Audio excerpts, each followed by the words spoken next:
Ini bandrosnya sudah jalan satu, sekarang kita masih ngantri. Tiket bandrosnya. Nah, akan dibangun itu pemeliharaan sosial untuk pemeliharaan Hindia Belanda dan pemukiman bagi orang Belanda. Itu sudah foto-fotonya ketika dimasuki tanah pos.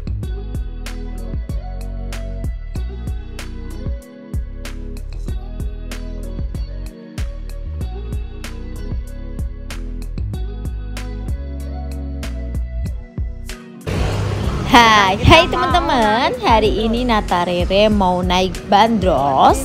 Sekarang ini kita mau naik dari halte Alun-Alun Bandung. Ikuti ya keseruan kami, jangan di skip. Zebra cross nih, zebra cross. Ya Nata ya, bentar Nata, itu sana Asia Afrika. Mas Rere.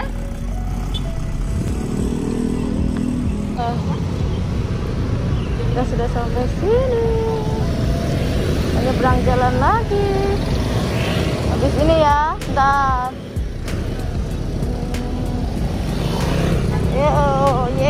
Ini sana alun-alun Masjid Raya Bandung sama alun-alun di sebelah sana. Tapi ini kita di belakangnya alun-alun. Kita mau naik bandros lewat halte alun-alun. Itu udah mulai rame banget. Kayak rame banget ya. Kita lihat kita masih dapat nggak ya. Ini bandrosnya sudah jalan satu, sekarang kita masih ngantri. Antriannya segini. Iya sayang. Ya kita nunggu dulu bandrosnya datang. Bandros berikutnya yang datang. Masih nunggu dulu bandros yang datang. Nata, masih nunggu bandrosnya? Rere, masih nunggu bus? Kita juga masih nunggu bandros. Tiket bandrosnya 20.000 satu orang, kita berlima. 1, 2. Rere sama mama. Rere naik bandros.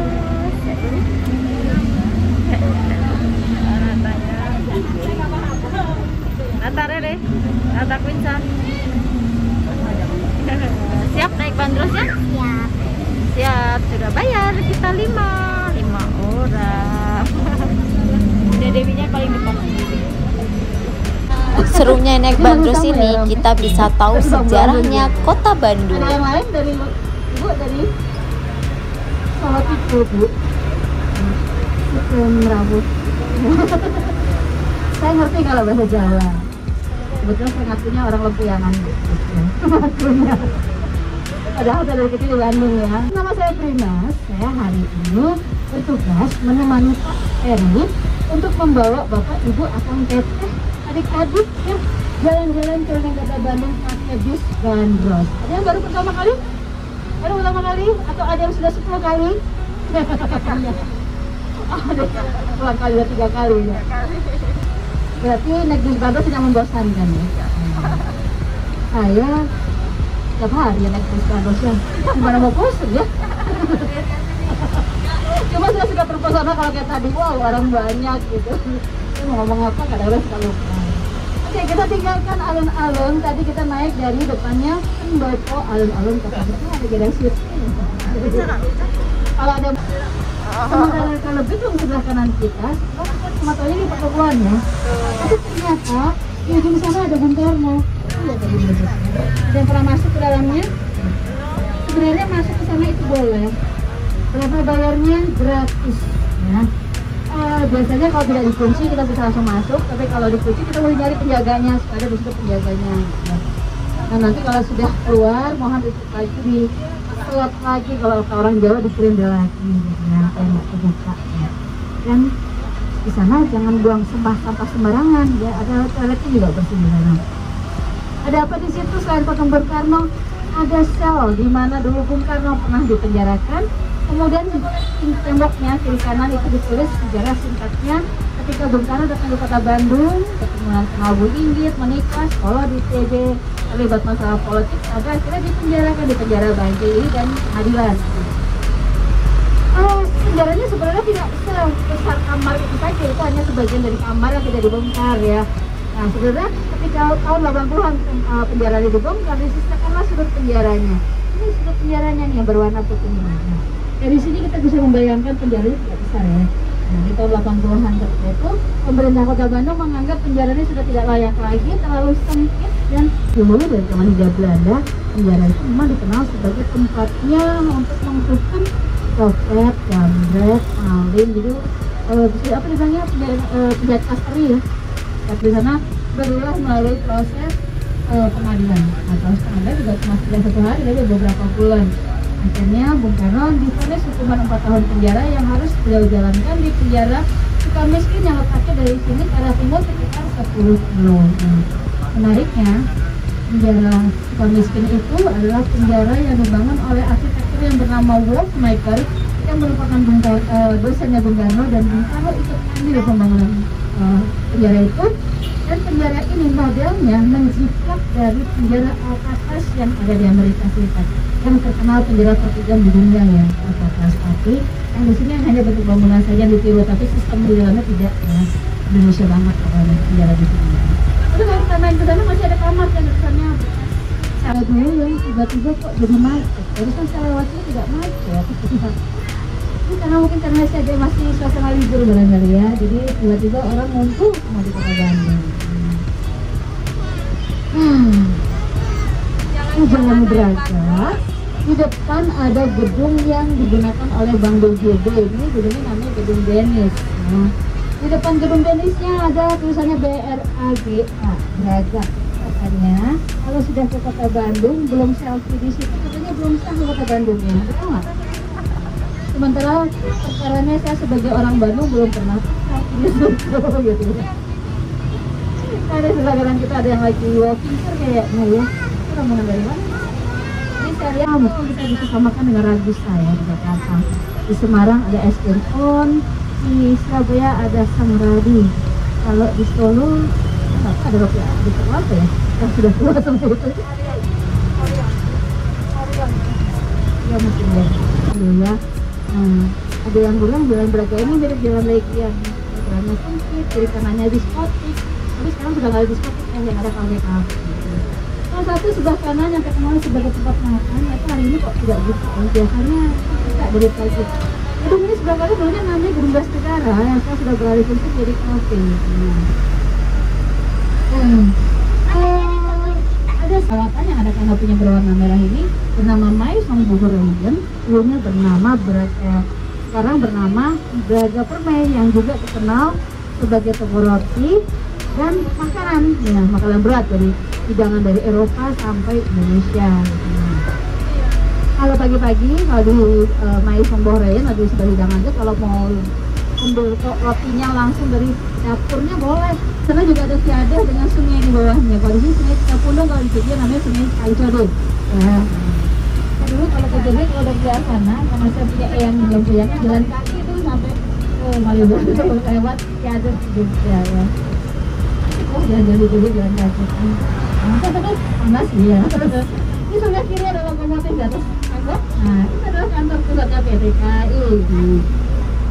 Sementara di sebelah kiri kita di depan ada bangunan kecil dengan tulisan Indonesia Menggugat. Inilah gedung yang tadi saya sebutkan sebagai Pengadilan Rumah Pengadilan. Sampai hari ini satu ruangan di depannya masih dijadikan museum sebagai ruang pengadilan, jadi suasananya tidak berubah, masih ada ruangan pengadilan. Sementara ruangan yang lainnya biasa digunakan untuk gedungnya di sana ada ibu-ibu yang sedang belajar merangkai bunga. Tapi merangkai bunga yang pakai dada tangannya yang dibentuk bulat-bulat gitu, ada dari Jepang gitu, apa namanya. Kita tinggalkan tempatnya yang Bengkala dihadiri di sebelah kanan kita. Ini masih Taman Balai Kota, sekarang belum berubah. Nah, yang menarik, Taman Balai Kota ini dulunya merupakan pekarangan rumahnya orang bernama Andres Suyodo. Andres Suyodo ini dulu punya tanah Kabupaten Bandung, karena ketika Hindia Belanda dikuasai karena punya tanah di Bogor, kan tanahnya di Bogor dengan tanah di Kabupaten Bandung ini. Jadi setengah Kabupaten Bandung ingat beliau yang tadinya pekerjaannya di Andos, beralih profesi menjadi pengusaha kopi dan tinggal di sana. Kemudian menjabat sebagai asisten residen Priangan. Kemudian di tahun 1906 Papa ke Bandung berubah statusnya menjadi Jerman. Anda sendiri pulang ke negara asalnya dan rumahnya menjadi kantor pemerintahan Jerman. 20 tahun kemudian rumah itu dibongkar karena merupakan rumah semi permanen dan dibangunlah bangunan yang lebih permanen yang kita kenal sebagai rumah Papa. Sampai hari ini masih ada, digunakan kembali kantornya Wali Kota Bandung. Sementara rumah di sebelah kanan kita, saya mau bilang punya rumah saya, pasti nggak ada yang percaya ya.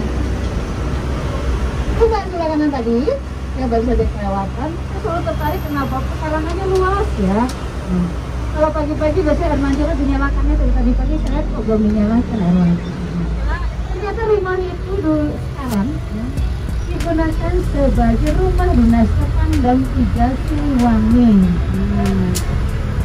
Nah, kalau dulunya ternyata di masa pemerintahan Belanda bernama Villa Cicendo. Jadi setelah menemukan foto dengan Villa Cicendo 1930. Bentuknya salah satu bangunan yang sudah ada dari masa pemerintahan Belanda dulu. Yang ketika itu Bandung dikenal sebagai tempat pelesiran, tempat tujuan wisata untuk beristirahat di akhir pekan, termasuk gedung yang tadi saya tunjukkan ya sebagai kantornya PT KAI. Dulunya merupakan sebuah villa juga bernama Villa Maria. Kemudian diambil alih menjadi kantornya kreatif Belanda atas Tauco Megan, kemudian jadi PT KAI.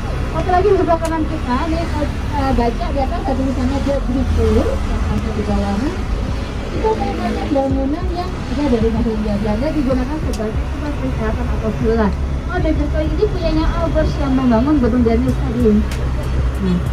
Ada Brigtur, walaupun berwarna putih, tapi orang menyebutnya 3 warna karena dulu setiap hari berkibar bendera merah putih biru, jadi orang menyebutnya 3 warna.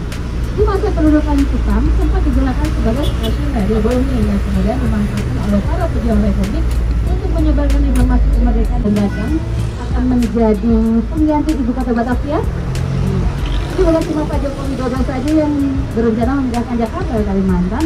Ternyata di masa pemerintahan Hindia Belanda dulu ada rencana Batavia atau yang sekarang kita kenal Jakarta akan dipindahkan ke pedalaman dan dipilih kota Bandung sebagai pengganti ibu kota Hindia Belanda.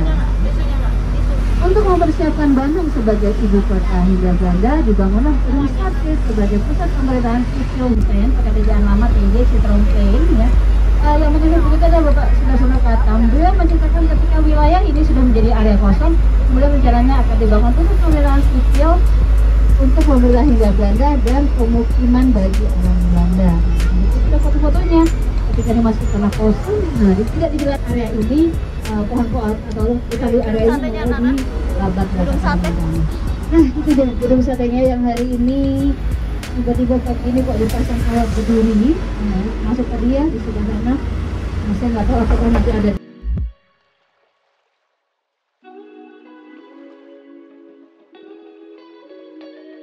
Umum.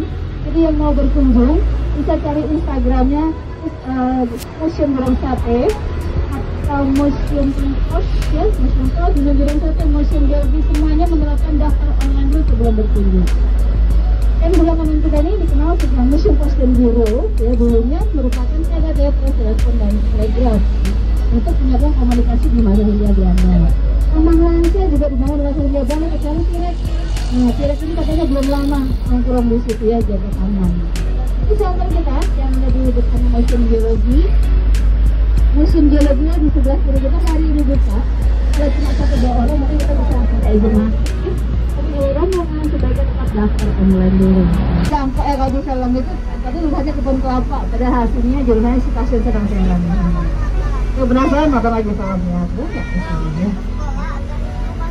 Nah, kita tinggalkan sekolahnya Dilan dan Gedung Sate. Nah, itu kalau ada yang mau baca buku Cilarongkan, itu dipangkannya dari jalan depan itu ya. Nih jalan yang melintang di depan kita ini, Jalan Riau sampai ke wilayah utara sampai ke Unpad. Nah, ini wilayah disebutnya dengan nama jalan ya. Apa nggak namanya Bebet Lombok gitu ya. Ternyata sejarahnya dulu, ibu yang punya toko ini ya, sekarang ini jualannya di Jalan Banda. Dia hanya jual karangan atau pasti bukan orang gitu ya. Ini seberangnya factory outlet apa namanya kantor pos, dari kantor pos Jalan Banda, nah seberangnya kantor pos. Kemudian waktu itu saya masih kuliah, kampusnya juga di sekitar situ. Jadi saya sering jajan di sana buat makan siangnya. Ketika saya kuliah ternyata ibu ini sudah punya tempat di Jalan Lombok. Jadi saya selesai kuliah, ibu itu pindah ke Jalan Lombok. Tapi ternyata merek gudeg Banda yang diberikan oleh customernya nggak dia tinggalkan, tapi dia bawa. Jadi customernya tahu, ini gudeg yang dulu jualan Banda sudah pindah ke Jalan Lombok. Biarbes atau pasar tahunan. Jadi kurang lebih konsepnya sama dengan Jakarta Fair. Diadakan dasar setahun sekali selama 1 bulan penuh untuk promosi produk dan hiburan rakyat. Kemudian taman di sebelah kanan kita ini bagian Taman Markas untuk bisa di situ. Dulunya bernama Departemen Panoloh atau Departemen Perang. Jadi ketika Bandung rencananya akan menjadi pengganti ibu kota Batavia, pada jadwal bukanya. Jadi kelihatannya sejak direnovasi kemarin, taman Panoloh ini ada jam di tengah jalan ya. Ini yang ada di masa Dendels. Kalau yang ini yang tadi kita lagi tengah jalan ya. Jadi ini adalah alat yang digunakan untuk peletakan jalan, jadi bukan lokomotif. Kita lihat masih ada lubang asfaltnya karena memang yang ini masih menggunakan bahan baku Rafael Harman. Dimana Bung Karno pernah menginap di sini di tahun 55 ketika diadakan konferensi Asia Afrika di gedung Society Concordia, dan sekarang lebih kita kenal sebagai Museum Konferensi Asia Afrika dan Gedung Merdeka. Nah, di depan kayaknya ada lagi mau habis mudik ya, muatannya kelihatan dari atas. Kalau mudik biasanya muatannya begini ya, bagasinya dari atas. Nah, jalan yang kita lewati ini orang Bandung menyebutnya Jalan Asia Afrika karena di jalan inilah dulu diadakan konferensi Asia Afrika. Mungkinnya sudah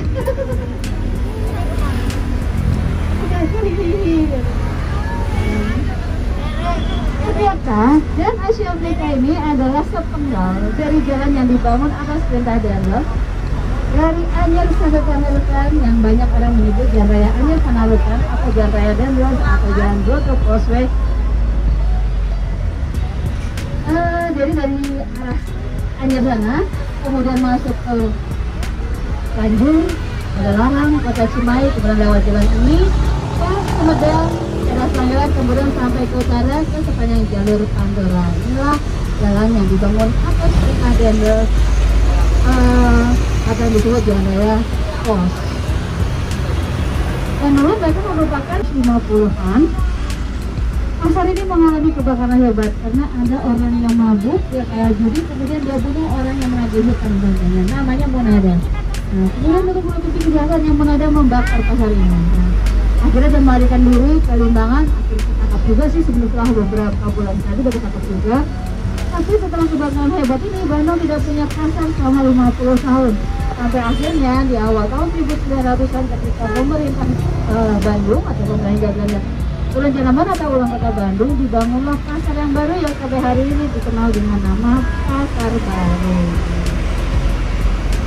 Tidak terasa, kita sudah hampir sampai lagi di tempat tadi kita berangkat ya. Cek barang bawaan, jangan sampai tertinggal, tetap patuhi protokol COVID-19 karena kita belum keluar dari wabah COVID-19, terutama di area tertutup ya, kayak di mall ini. Yang mengenai sampah mohon tidak dibuang sembarangan ya. Ada tong sampahnya di bawah, kita biasakan. Sampai.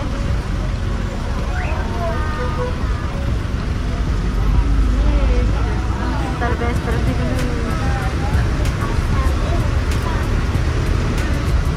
Kita sudah sampai.